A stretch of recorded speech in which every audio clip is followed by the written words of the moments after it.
tell me if I'm wrong about this, but I thought a major point of your argument was that the people who don't participate in this market are making it much more expensive for the people who do. That is, they will get, a goodly number of them will get services that they can't afford at the point when they need them, and the result is that everybody else's premiums get raised. So it's not your free choice just to do something for yourself. What you do is going to affect others, affect them in a major way. That absolutely is a justification for Congress's action here.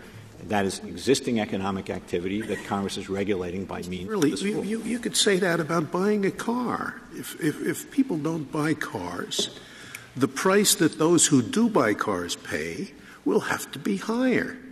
So you can say, in order to bring the price down, you are hurting these other people by not buying a car. That is not what we're saying, Justice Scalia. That's not what you're saying. I thought it was. I thought you're saying other people are going to have to pay more for insurance because you're not buying it. No, it's because you're going in the healthcare market. You're going into the market without the ability to pay for what you getting the healthcare service anyway as a result of the social norms that allow to which we've obligated ourselves.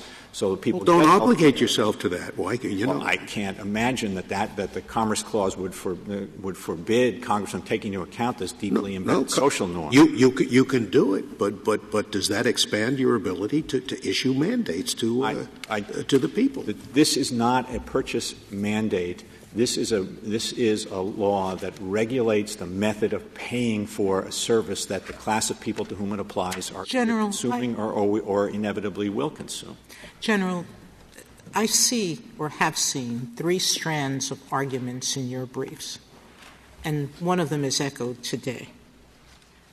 The first strand that I've seen is that Congress can pass any necessary laws to affect those powers within its rights, i.e., because it made a decision that to affect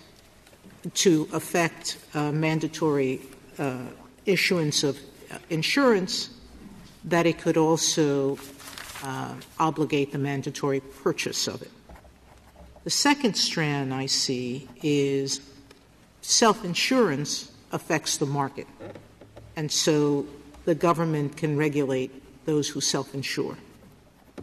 And the third argument, and I see all of them as different, is that what the government is doing, and I think it's the argument you're making today, that what the government is saying is if you pay for if you use health services, you have to pay with insurance, because only insurance will guarantee that whatever need for health care that you have will be covered, because virtually no one, perhaps with the exception of 1% of the population, can afford the massive cost if the unexpected happens.